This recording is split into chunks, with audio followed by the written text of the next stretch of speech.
Vamos tratar agora da calúnia.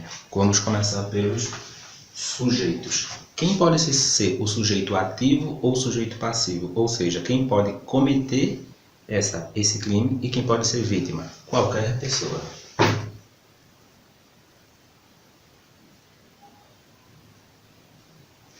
Mas devemos tomar cuidado com os senadores, deputados e vereadores, porque eles têm imunidades, então eles não podem ser sujeito ativo desse crime.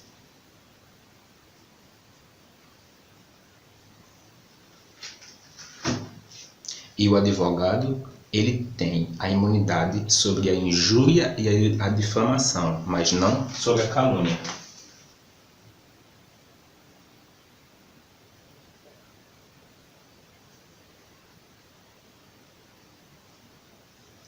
Lembrando que os menores e os loucos também podem ser sujeito passivo desse crime.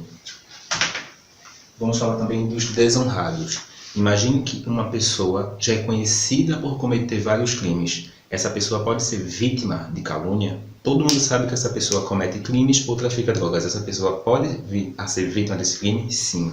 Os desonrados também podem ser vítimas do crime de calúnia.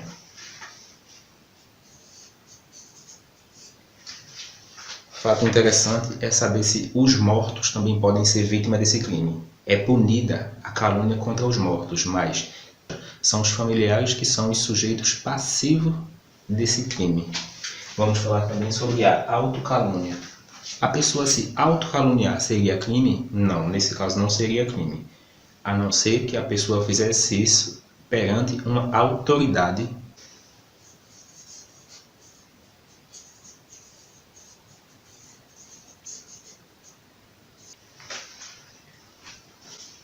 Que seria o artigo 341 do Código Penal.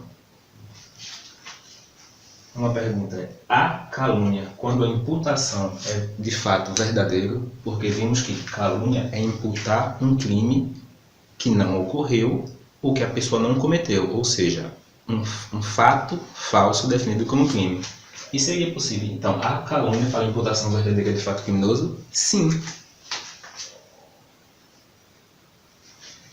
Porque mesmo que você impute um fato criminoso verdadeiro para determinadas pessoas, você vai cometer o crime de calúnia. Por exemplo, se você fizer isso com o presidente da República, se você diz que ele cometeu um crime, mesmo ele tendo cometido esse crime, você vai responder sim pelo crime de calúnia, porque não admite a exceção da verdade, que veremos a seguir. A conduta. Eu tenho que imputar um fato criminoso. Porque se eu imputar um fato que seja contravenção penal, não vai ser calúnia, vai ser difamação, que veremos a seguir.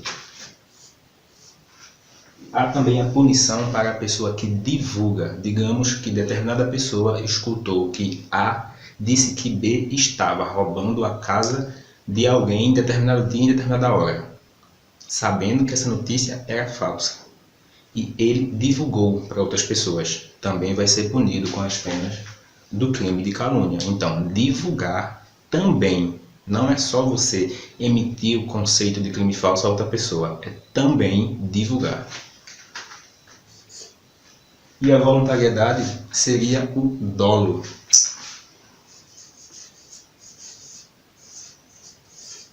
Ou seja, vontade de ferir a honra de alguém imputando um crime. Não seria, por exemplo, se a pessoa fizesse isso por uma brincadeira. Ou então tem uma amizade muito forte com a pessoa e diz: tu que estava roubando aquele banco naquele dia, não foi? Foi você que roubou aquele banco, eu sei. Com um tom de deboche, com um tom de brincadeira. Nesse caso, não teve a intenção de ferir a honra da pessoa. Então, não haveria crime, a não ser que tenha o dolo, a vontade de querer ferir a honra de alguém. Agora vamos falar da consumação e da tentativa. Quando se consuma o crime de calúnia? Quando terceiros tomam conhecimento daquilo que foi falado.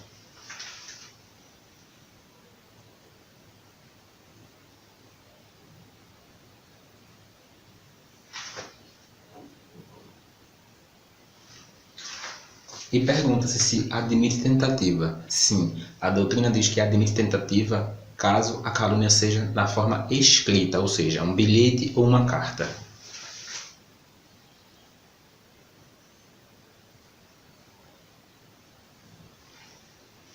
Agora vamos falar sobre a exceção da verdade. O que vem a ser a exceção da verdade?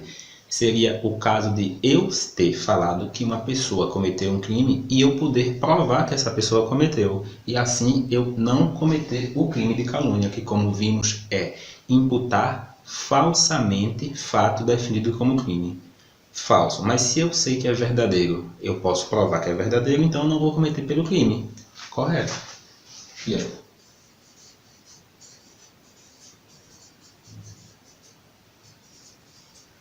Admite-se, mas existem exceções que não admitem que você prove. Ou seja, nesses 3 casos, digamos que a pessoa está respondendo a uma ação penal privada sem sentença transitada em julgado. A pessoa não pode fazer esse tipo de prova. Ou seja, também, caso a calúnia seja proferida contra o presidente da República, mesmo sendo verdade, eu não posso provar. E em caso de ação penal pública, quando a pessoa foi absolvida e não cabe mais recursos. Nesses casos, não posso provar a veracidade daquele fato, mesmo o fato sendo verdade. Eu vou ter que responder pelo crime de calúnia. Vamos falar também sobre o fato notório. A doutrina diz que se o fato é de notoriedade pública e grande, a pessoa não responde. Por exemplo, todo mundo sabe que determinada pessoa cometeu um crime. E você fala isso para outras pessoas. Nesse caso, você não vai responder nem pela divulgação e nem vai responder pelo crime de calúnia, porque é um fato notório, ou seja, você não está caluniando essa pessoa. Recapitulando, se o fato for notório na sociedade, a pessoa não vai responder pelo crime de calúnia, porque não tem como ofender a honra de uma pessoa quando todo mundo já sabe daquela conduta. Assim entende a doutrina.